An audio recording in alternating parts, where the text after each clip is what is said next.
Bueno, buenas tardes a todos los oyentes de Radio Libertaria que nos escuchan en este programa semanal de la Fundación Excelencia, Liderazgo y Transformación.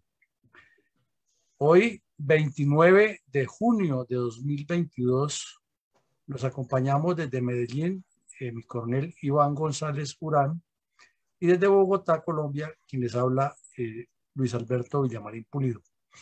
Y hemos escogido para el día de hoy un tema supremamente importante, candente, espinoso, grueso, resbaloso, impreciso y de bastante complicación para Colombia, su futuro y para el mismo Latinoamérica, porque lo que pasa en Colombia se va a repetir en todo el continente. Y nos referimos al informe final que presentó la Comisión de la Verdad, en el cual quiero comenzar por preguntarle a mi coronel González si realmente es un informe de la verdad o es algo que ya sabíamos de antemano que iba a decir cuál era su orientación y que no justifica el casi medio billón de pesos colombianos, cerca de 400.000 millones de pesos colombianos dedicados a unos gastos suntuosos, unos gastos de operación, unos gastos de mantenimiento que no conducen a ninguna verdad, por lo menos de esta óptica, pero quisiéramos escuchar su punto de vista acerca de este documento. Pues mi coronel, como era de esperarse, por una razón muy lógica y evidente, es que pues todos sabemos que reconocer la verdad, y cuando se trata de la verdad de las culpas, pues es una cosa muy difícil, muy dolorosa. Bueno, por eso pues los que somos católicos tenemos la ventaja de irnos a confesarnos en el secreto del confesionario. Pero como está cubierto por el secreto, pues allá no es tan duro.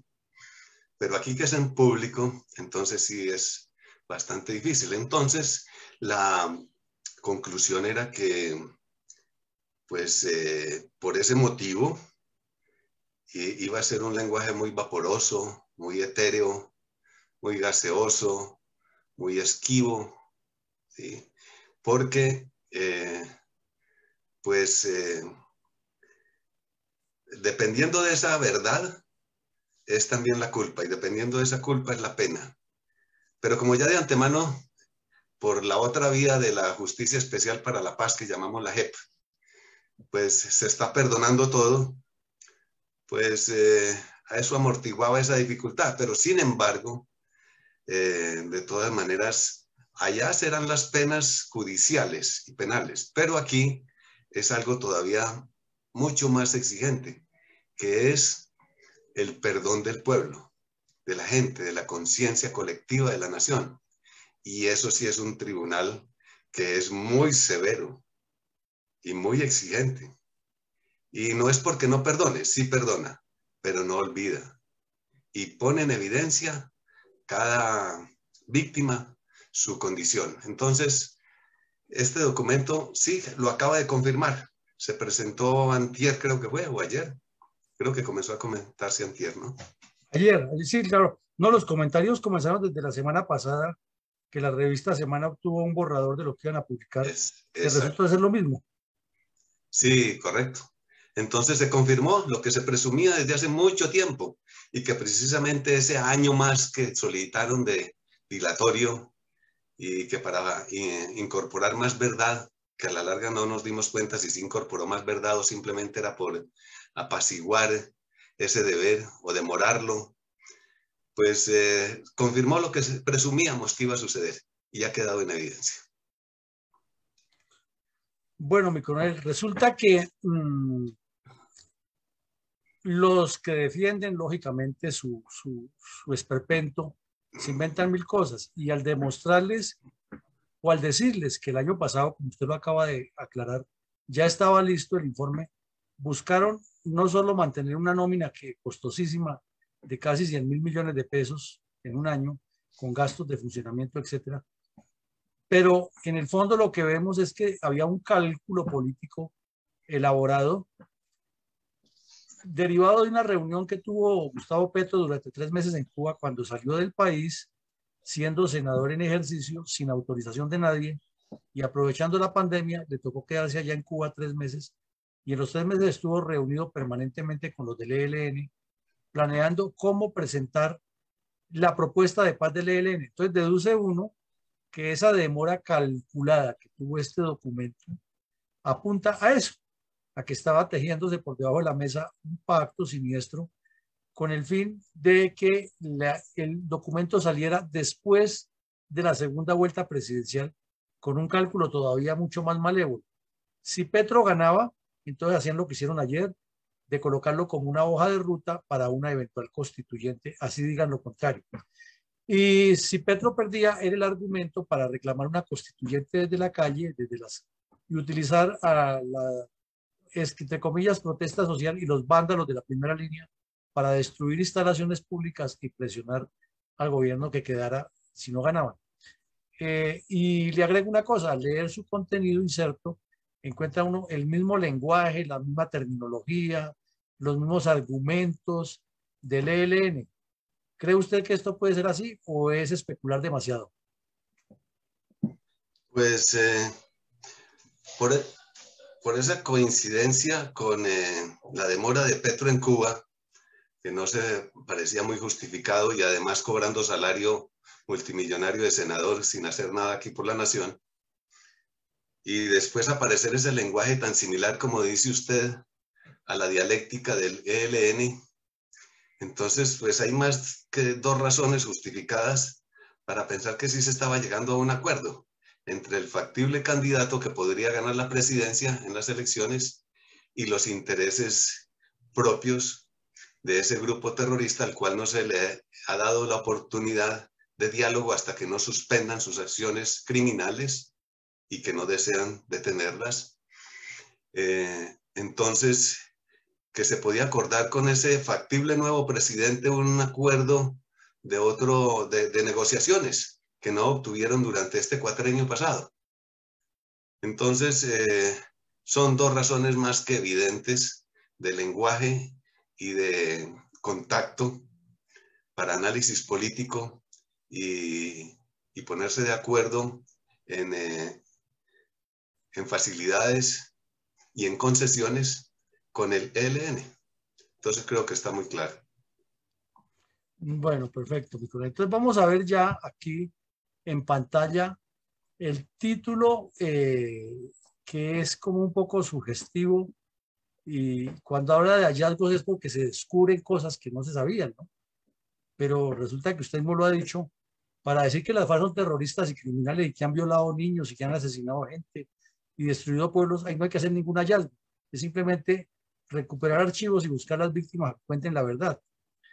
Y le colocan una frase de refuerzo, un subtítulo, dice que si hay futuro, si hay verdad. Y entonces uno dice, bueno, pero es que aquí como que estamos partiendo de un silogismo que no es cierto, que 2 más 2 es igual a 5, y eso no es cierto. Entonces, si se dice que es el informe final de la verdad y presenta todas las fallas, ¿no le parece a usted que lo que hay es un sesgo ideológico que apuntaría a demostrar con mayor razón lo que acabamos de evaluar? Es que sí, precisamente hallazgos es porque se encontró lo que no se sabía, pero después leyendo lo que contiene, todo se sabía o todo se sabe, que cometieron crímenes, que utilizan la violencia, que tienen ideología perversa, bueno, toda la lista que es muy larga de esos supuestos hallazgos. Entonces ya está justificando el haber encontrado quizá entonces la piedra filosofal para la vida eterna de los brujos de la Edad Media, cuando todos sabemos que eso nunca funcionó. Y las recomendaciones, siempre es ese lenguaje evasivo que después se convierte en otro, y que anoche precisamente en una entrevista televisiva se puso en evidencia cuando uno de los precisamente acusados de esos crímenes dijo que esas recomendaciones entonces había que cumplirlas, o sea que no son recomendaciones sino órdenes de obligatorio cumplimiento y de imposición. Entonces, Plan de gobierno. Sí, correcto.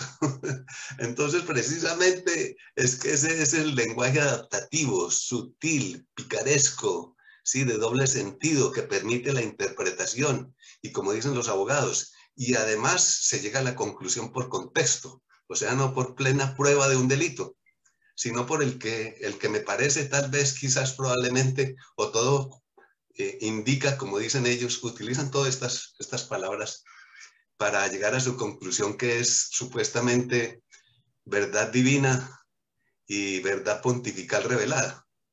Entonces ya desde ahí de un comienzo el título todo comienza a dispersarse como las nubes. Bueno, veo que el informe, aquí lo estamos corriendo, es farragoso, tiene aproximadamente 900 páginas y está partido en dos grandes bloques. Un bloque que lo vemos aquí en pantalla, que es el bloque vamos a decir, nos ayuda no veo el puntero. Bueno, nos tocará aquí manualmente. Vamos a ver si por este lado. No, ahí está corriendo el puntero de flechita de cursor. Bueno, Ahí vemos tú. aquí que el primer bloque es un número romano 1 de hallazgos. Y si bajamos, tiene como más o menos, o exactamente mejor, 11, 12 subtemas o 12 puntos gruesos. Y luego viene un segundo bloque que es de recomendaciones. Entonces, dice, uno mira y las dos primeras, o mejor, el primer bloque va de la página 1 a la 767, porque las recomendaciones comienzan en la 68. Y las recomendaciones van de la 768 a la 893. Me llama la atención, y no sé si usted coincida en para comenzar a meterle un poco de detalle a esto, que 135 páginas exactas de recomendaciones es demasiado. Es como ya decir, ya no está hablando de unas recomendaciones específicas, sino es cambiar toda la vida política, social, económica y cultural de un Estado. O sea, un programa de gobierno completo, como lo decíamos ahora, un poco en zona. ¿No coincide usted en lo mismo? Recomendaciones, no, pues es que prácticamente no es ni siquiera, y tampoco plan de gobierno, es que están ya estructurando la nueva constitución, porque es que 100 y pico de páginas, 135 páginas de consejos, pues es como decirle, entonces ahora plásmelos en la ley absoluta de la nación, que es una constitución. Entonces podemos pensar de que es que ya están perfilando una nueva constitución como hacen todos los procesos, todos los partidos revolucionarios comunistas, que siempre consideran que debe cambiarse la constitución de todas las naciones porque supuestamente ellos tienen más verdad que la que ha creado la civilización humana y la capacidad de pensamiento analítica de varios siglos que tenga cualquier nación. Entonces van a recrear la nación. Por ahí comienza entonces ya, y además, como acabamos de decir, recomendaciones de obligatorio cumplimiento, entonces ya es ley. Exactamente, es como si fuera, se les pidió que hicieran un análisis de algo que ha pasado y terminaron fue diciendo una orden completa de qué es lo que hay que hacer para que el comunismo triunfe. Entonces vemos aquí que la introducción tiene 8 páginas y si usted la lee, dice todo y no dice nada, muy gaseosa, pero muy apuntada a descalificar todo lo que no sea favorable a la izquierda armada y desarmada. Y luego vemos que el primer subtítulo de los hallazgos es la Colombia herida, donde se da una argumentación que no tiene mucha relación con lo que se busca, que es contar la verdad, sino que es más o menos como un ámbito descriptivo y sobre todo en estos dos primeros bloques de Colombia herida y por una democracia sin violencia, que son largos, porque tienen desde la página 19 hasta la 127, o sea, 108 páginas de propaganda, diría yo, de difusión de una forma de ver la violencia en Colombia, pero adaptada a lo que siempre ha dicho el Partido Comunista y mucho más aquí en estas 109 o 118 páginas, mejor, vemos en detalle como si se estuviera utilizando todo el tiempo la argumentación histórica del ELN. Y ese es un dato que me llama la atención porque si se está haciendo el estudio de lo que son las FARC y lo que fue la violencia perpetrada por las FARC contra los colombianos. ¿Qué tiene que ver demostrar la violencia que cometieron las FARC contra los colombianos con la argumentación teórica de la forma de ver el Estado, la sociedad y la guerra, el ELN? ¿Cómo aprecia usted eso ahí, coronel? Pues argumentar sobre la Colombia herida es como un anacronismo, porque es que precisamente es Colombia herida, pero porque ellos la han herido, porque el terrorismo comunista la ha herido. Entonces, si lo que pretendían era decir, nosotros no hemos herido a nadie, pero Colombia es herida porque la hirió el mismo gobierno, entonces están contradiciendo precisamente o dando explicaciones no pedidas, lo cual es culpa concedida. Y ellos de esa forma están declarándose a sí mismos criminales y terroristas, pero esperan que sea el pueblo, que el pueblo piense que es al contrario, que el gobierno es el que ha herido al pueblo, cuando es al contrario. Es el gobierno el que ha tratado de defender al pueblo de su barbarie, de todos esos incendios, robos de cosechas, ganados, secuestros de personas, torturamientos, torturas, etcétera, etcétera, de ese terrorismo. Porque ellos nunca, que se sepa, han aportado ningún progreso, ni han construido una escuela, ni una carretera, ni nada para el bien de la nación. Y democracia sin violencia, pero sin la violencia de ellos precisamente. Pero así es como se plantean las ideas, en el filo de la navaja, para ver si de pronto se puede lanzar al otro lado del filo o al borde del abismo a los demás, porque ellos supuestamente no han empujado a nadie al fondo de esa barbarie. Bueno, coronel, eso es muy claro lo que usted nos dice y la puntualización que hace. Aquí veo algo que me llama más la atención, y es que vemos que en la Colombia herida le dedican más de 100 páginas con las connotaciones que usted acaba de puntualizar y describir.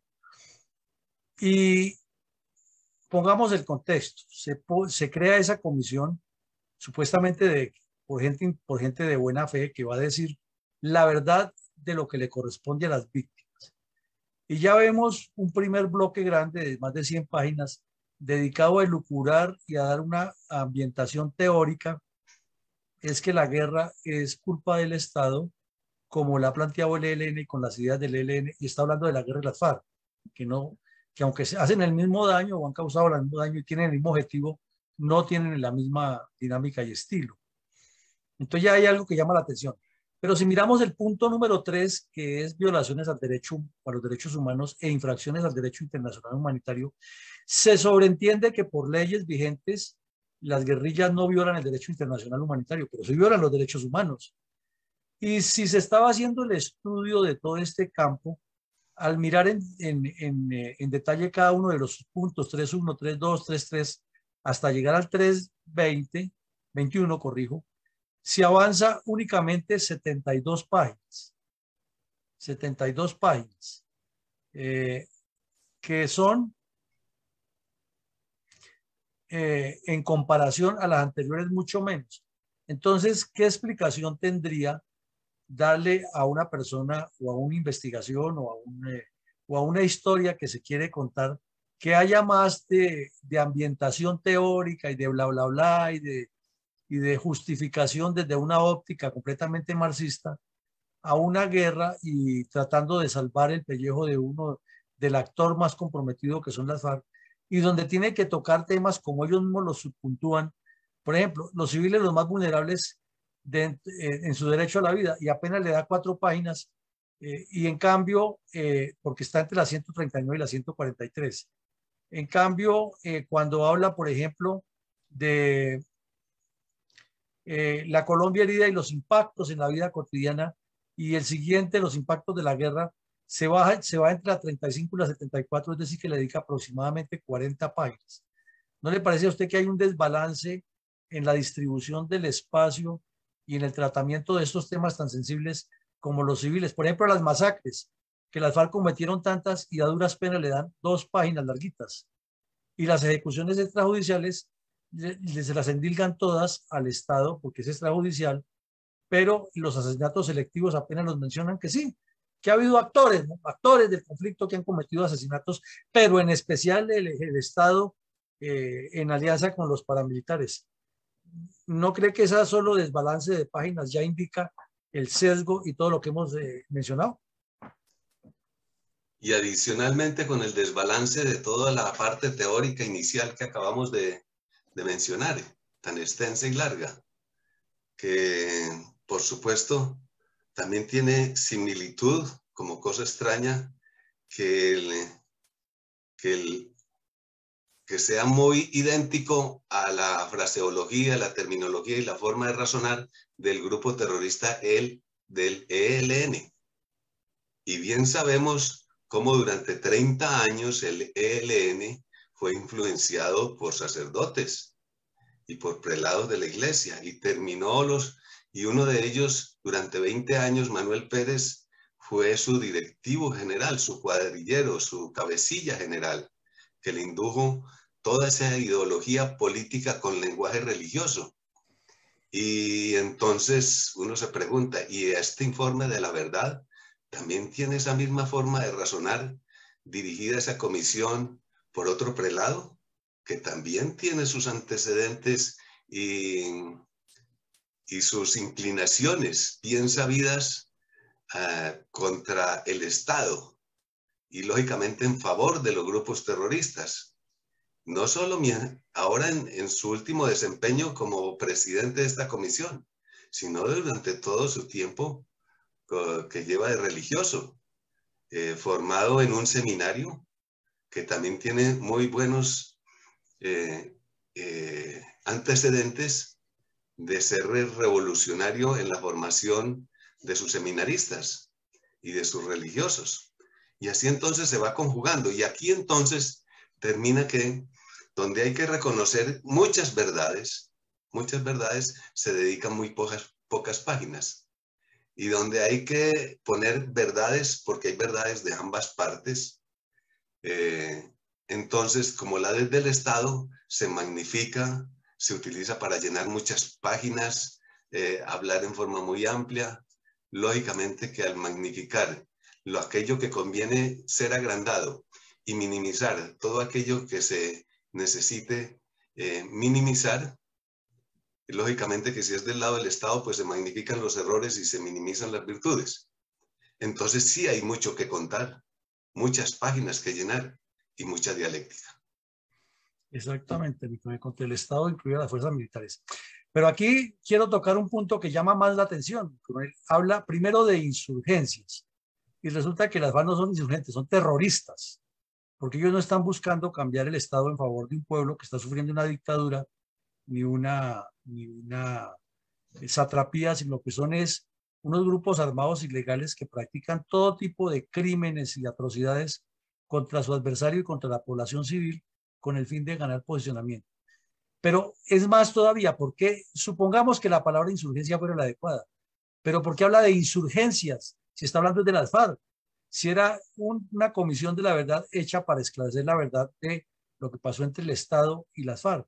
Y al meter en insurgencias me llama la atención otro detalle, y es que si va a tocar todos esos temas de esos grupos, en apenas dentro de la página 212, que vemos que es la primera, hasta la 286, es decir, en 74 páginas, trata todo el tema de las, entre comillas, insurgencias y vuelve a ser como un refrito de esa primera parte que hablábamos, donde hay ese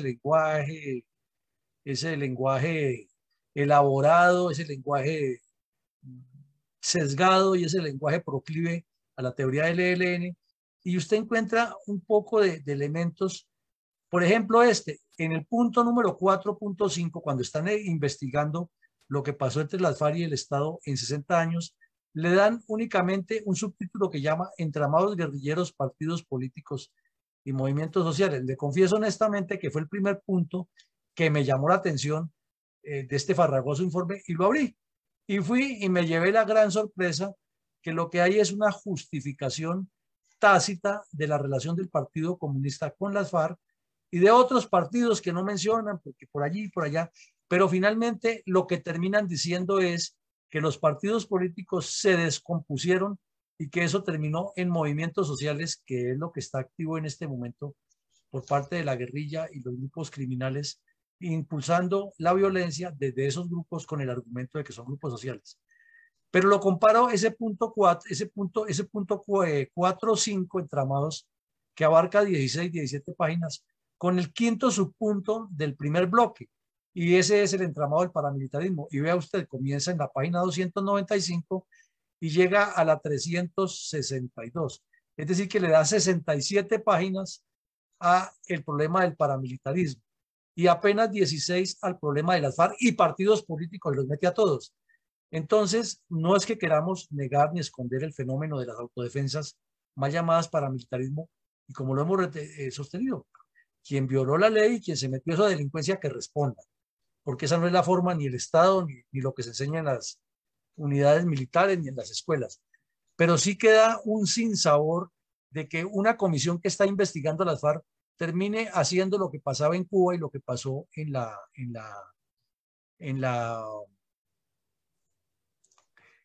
Habana. Es que todo era enfocado que hay que acabar con los paramilitares y que atacar a los paramilitares y a las FARC no tocarlas porque es que ellos son las víctimas y si hicieron algo es una respuesta a lo que les pasaba. ¿Qué lectura le da usted a ese detalle de los dos espacios y la forma como se va dándole la vuelta y sacando a las FARC del problema y trasladándosela a otros bandidos que, entre otras cosas, muchos de sus militantes habían estado en las FARC? Volvemos otra vez a la habilidad y la destreza de tergiversar las ideas y de convertir todo lo malo en bueno. Tal como, por ejemplo, justificar los delitos con ideologías políticas. Entonces, un crimen, un delito común, para ellos es justificado porque fue indispensable, inevitable, insuperable e insalvable que tuviesen que asesinar a una persona inocente porque lo exigía su revolución. Así de sencillo. Entonces, si un delincuente de estos es sometido en combate, vencido en combate o capturado, entonces ya no es un delincuente, es un preso político. Y lógicamente entonces está siendo perseguido por sus ideas políticas. Y por ese motivo entonces debe tener derecho a que lo acoja otra nación, a que lo proteja de la persecución que su propio gobierno le está haciendo, sin que él vaya a contar a ese que lo cobija y lo protege, que es que él asesinó mucha gente, sin derecho, porque es que no hay ningún derecho para eso. Entonces también es justificado el sagrado derecho a la rebelión. Así de sencillo. Pero si fuera rebelión ideológica, pero es que es rebelión armada, con armas, con violencia, con sangre, con sufrimiento. Y lógicamente también de eso, detrás de eso está el sagrado derecho a la protesta. Pero ellos nunca dicen, es que tenemos derecho a la protesta pacífica. Bueno, con mucha frecuencia también lo dicen. Pero cuando van a la realidad y se lanzan a la calle con su cartel pacífico a protestar y a lanzar sus gritos por su megáfono y a mostrar sus letreros, entonces también detrás lanzan la piedra y la bomba incendiaria contra las autoridades, contra la policía, derriban las puertas de los almacenes, hacen saqueo, incendian propiedad privada, como los buses, el transporte público, los semáforos, toda la infraestructura vial. Y todo eso está detrás del sagrado derecho a la protesta pacífica. Entonces siempre es la mentira, el engaño, la traición y el aprovechamiento de tantas bondades y también debilidades de la sagrada democracia. Pues, mi coronel, usted está metiendo el dedo en la llaga y está escarbando duro. Y resulta que atado a lo que usted nos acaba de decir y volviendo, regresando a la parte inicial que se le dio tanto espacio a una elucubración, una elaboración teórica completamente sesgada y con la misma terminología del ELN, encontramos en el sexto subpunto del bloque 1 que el narcotráfico es protagonista del conflicto armado y factor de su persistencia, que no es un hallazgo científico ni una elaboración académica, investigativa para llegar a eso, porque cualquier colombiano que haya vivido los últimos 30, 40 años en el país es completamente consciente que el narcotráfico es el combustible de guerrillas y demás grupos criminales que nos afectan. Pero aquí viene ese detalle al que quiero llegar, que le dedica apenas 72 páginas en contraste con las 200 sumada, la de la descripción y la de la puntualización del conflicto, y el narcotráfico siendo el motor, el combustible de esto, se va por las ramas y termina dándole más importancia, como lo vemos ahí en los subtítulos, es entre las páginas 419 y 463, o sea, 44 páginas, toda endilgándosela al Estado y en alguna parte con una supuesta alianza del Estado con grupos de narcotraficantes o de mal llamados paramilitares. Y apenas, a duras penas, menciona ahí que relaciones entre insurgencias y las economías de coca. Entonces volvemos al punto anterior. ¿Cuáles insurgencias? Estamos hablando de las FARC y además no son insurgencias no terroristas. ¿Por qué no coloca más bien relaciones entre el narcoterrorismo y la economía de la coca y sería mucho más creíble? Entonces, ¿qué lectura le da usted a esa que a mi juicio es una manipulación muy hábil, pero que al mirar el contenido y la estructura del documento, una persona que lo mire con profundidad se da cuenta que allí lo que hay es una elaboración manipulada y siniestra con el fin de legitimar a uno y de legitimar al Estado? Pues los abogados defensores en los tribunales tienen una técnica muy astuta para este tipo de buscar que se les conceda la razón en sus argumentos. Y es aquella de que supuestamente quien más hable es quien más razón tiene. Y especialmente que sea siempre que el último que hable, ese es el que entonces estableció la mayor verdad. Y de esa manera es muy importante que en este informe se hubiese entonces hablado de mucho en contra de los errores de las autoridades, que lógicamente siempre los hay, y muy poco de los errores del terrorismo y de los criminales, de los torturadores de la nación.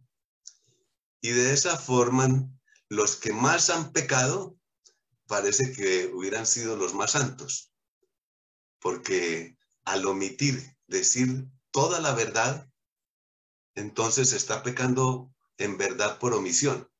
Se está mintiendo por omisión, porque se está pretendiendo que una pequeña verdad pareciera que es verdad completa, al dejar de decir todo aquello que se debe decir. Y por tal razón no se puede establecer con ecuanimidad mental y analítica. Entonces, si los dos han pecado, ¿quién ha pecado más para ser el más culpable? No, hay que hacerlo de tal manera que hablando de último y hablando mucho y desconociendo el error del narcotráfico, de la cocaína que ha financiado y potenciado esa violencia, entonces el malo es el Estado que impide que ese negocio ilegal progrese. Y el bueno es aquel que se aprovecha de los gigantescos dineros que le suministra, que le produce. Y de esa manera nuevamente vemos cómo es otro ejemplo de inversión de la verdad. Entonces, este es un informe de la verdad invertida.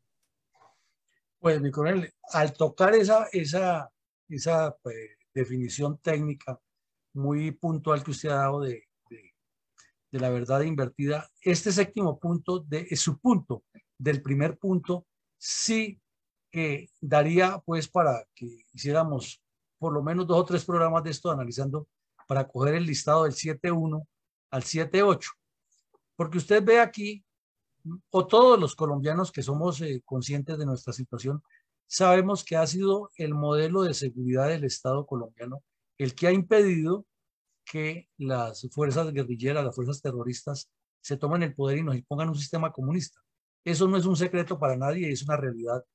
Y en el caso específico del señor Álvaro Uribe, es lo que más le duele a las guerrillas, que en sus dos gobiernos fue cuando le quebró el espinazo al plan estratégico de las FARC. Y por eso luchan, o mejor dicho, buscan quitar del camino el modelo de seguridad. Entonces, si esa es como una de las patas de la estrategia de las FARC, ¿cómo interpretamos aquí que la Comisión de la Verdad, que supuestamente era algo muy vertical, muy imparcial, tome dentro de su concepción para seguir en esa construcción teórica que venimos hilando desde el primer punto y ya en el séptimo, todavía estamos en lo mismo, es que sea la teoría de seguridad que tiene las FARC la que se aplica en un informe tan serio, o que se supone que debe ser serio, y llegue a un punto específico, que por ningún lado menciona al Partido Comunista como generador de la violencia, sino que pone es que los militares han estado controlando la justicia, que los militares violan los derechos humanos, que la inteligencia militar es lo peor, preparando a lo que veremos en la segunda parte, que son las recomendaciones. Pero a lo que quiero decir es eso. Se critica un modelo y se dice que no hay enemigo interno, y en lo personal, no sé si esté equivocado, pero estoy absolutamente convencido que en Colombia sí hay un enemigo interno que se llaman las FARC, que son el brazo armado del Partido Comunista, y que con sus grupos criminales armados han atacado a la población civil y han causado terror y zozobra, y eso es un enemigo del pueblo colombiano, porque además podría aducirse aquí algo que tampoco se menciona, es que cometieron genocidio, porque con los solos fusilamientos que hicieron contra los campesinos e indígenas que reclutaban y los tenían dentro de sus campamentos y los asesinaban porque no cumplían el reglamento fariano, eso al sumar uno con otro se produce un asesinato sistemático de civiles o de personas específicas, que era un grupo, los campesinos, y eso no se menciona aquí. Entonces se vuelve al mismo cuento, que la doctrina de seguridad es copiada de Estados Unidos, que el plan Lazo no era con Z sino con S, que es que la inteligencia militar colombiana está hecha para violar derechos humanos, y esa larga lista. ¿No le llama a usted la atención que sea coincidente en que la argumentación sea teórica en torno a lo que piensan las FARC y no a lo que pensaría un agente externo que llega y mira todo y dice, no, lo que pasa es que el modelo de seguridad hay que aplicarlo y las FARC son las que lo están violando? ¿O estoy yo desfasado? Un modelo teórico, bastante, bastante. Es un conocido profesor de Derecho muy famoso aquí en Colombia, que tiene un muy escuchado programa radial. El otro día decía, lo evidente no se argumenta ni se prueba, porque es evidente. Si no fuera evidente, sí habría que probarlo y argumentarlo. Pero nadie se va a poner a mediodía a argumentar que está de día, porque es evidente. Y además, entonces, si esa es la afirmación, pues también es evidente la negación. Vamos a hablar un poco de forma filosófica. ¿Y cuál sería la negación? Pues aquel que argumente que está de día, pues está afirmando que no está de noche. En ese momento no hay noche. Siempre que se afirme algo, y mucho más cuando es evidente, pues también está afirmando lo contrario, o está negando lo presente y negando lo contrario.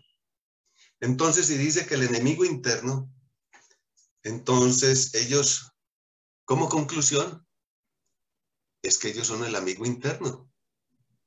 Entonces, sin decirlo, están diciendo somos buenos, somos los buenos, y los otros son los malos.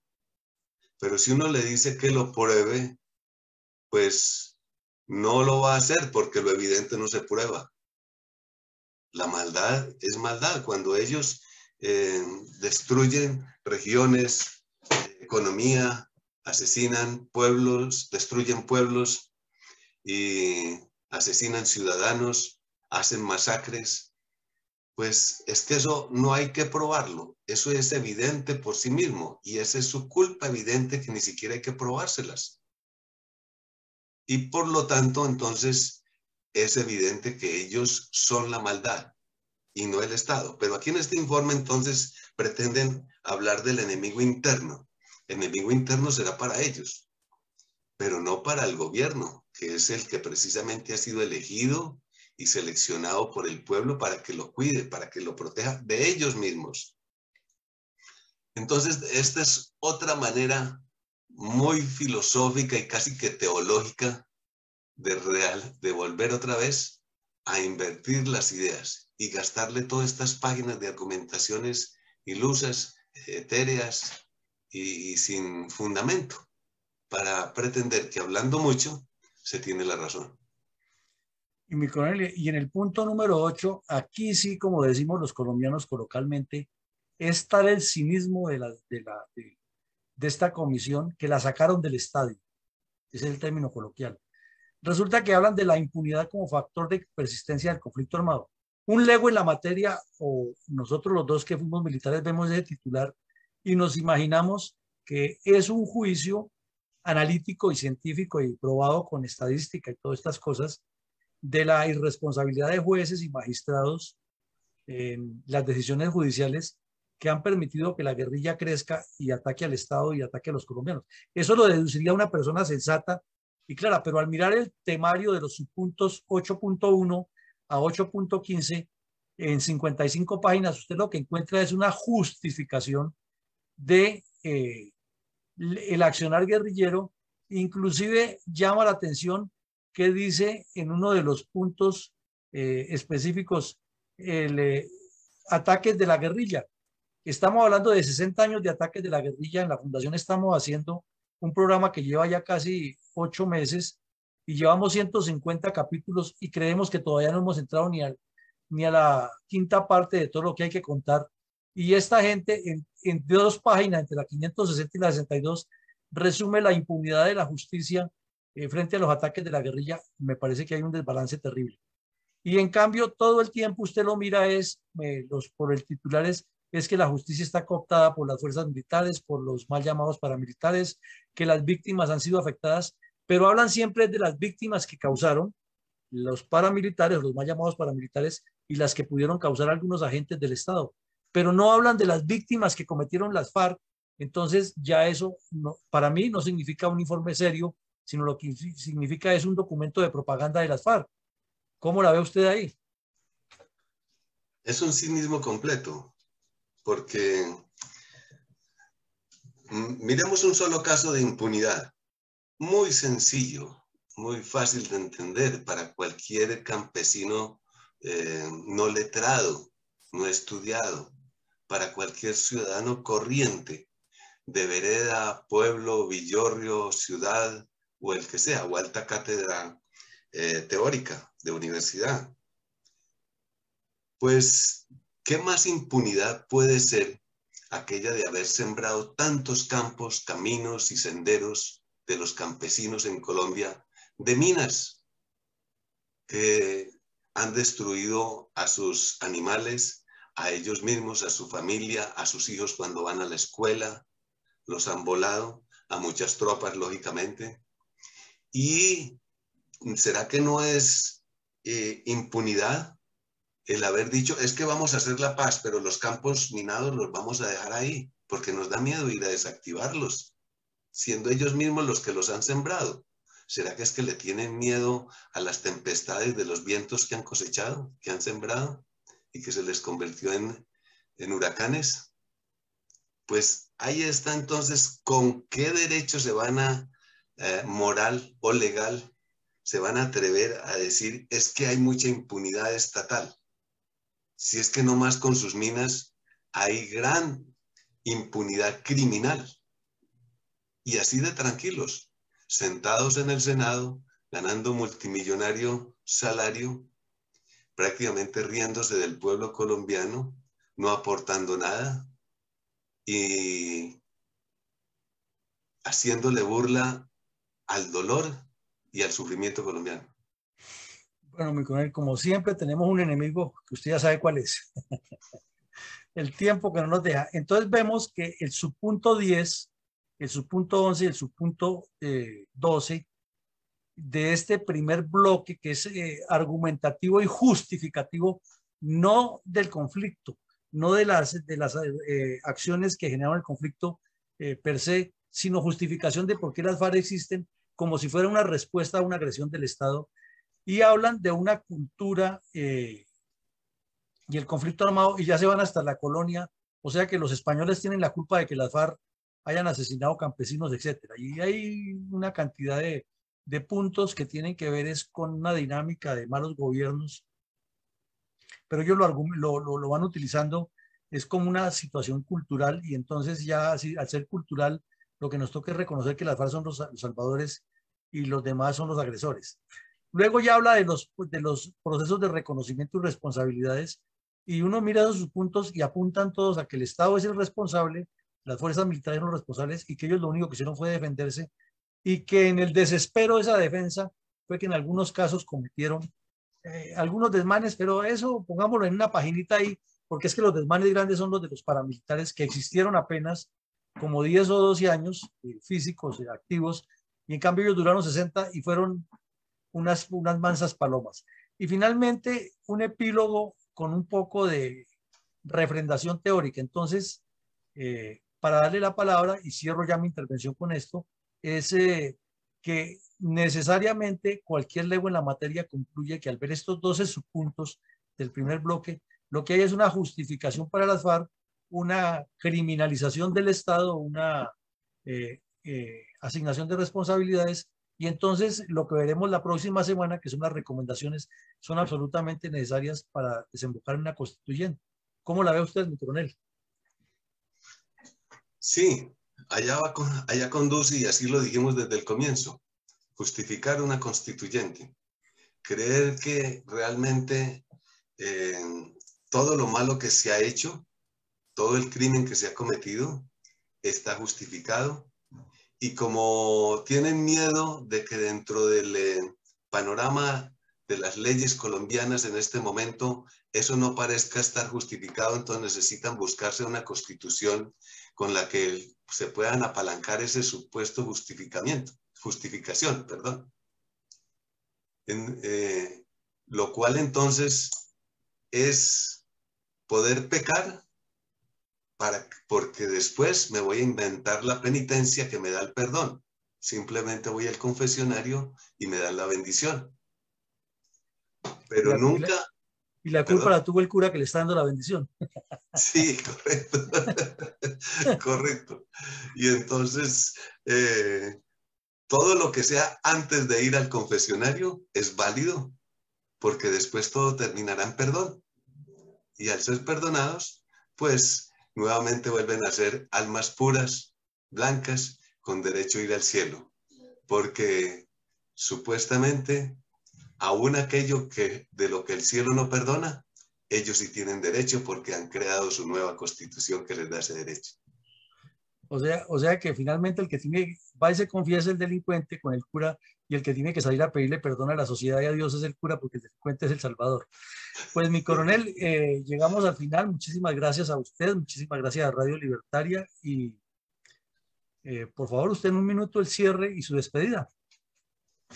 Bueno, todas estas charlas son muy interesantes, muy esclarecedoras, con ejemplos muy sencillos, muy cotidianos, muy de tipo conversación corriente, ya sea entre señores o señoras, de costureros o de trabajadores en las líneas de producción de las industrias o en el campo, o en las tardes de descanso de los campesinos, pero es tratando de llevarles estas lecciones de comprensión y entendimiento de la realidad, de la alerta situacional que debemos tener con las cosas que realmente nos suceden, y no con teorías inventadas y escritas en grandes informes de verdad invertida.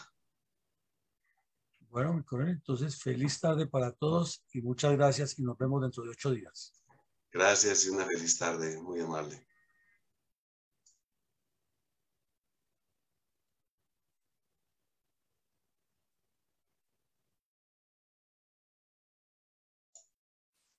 ¿Ya paró la grabación, mi coronel?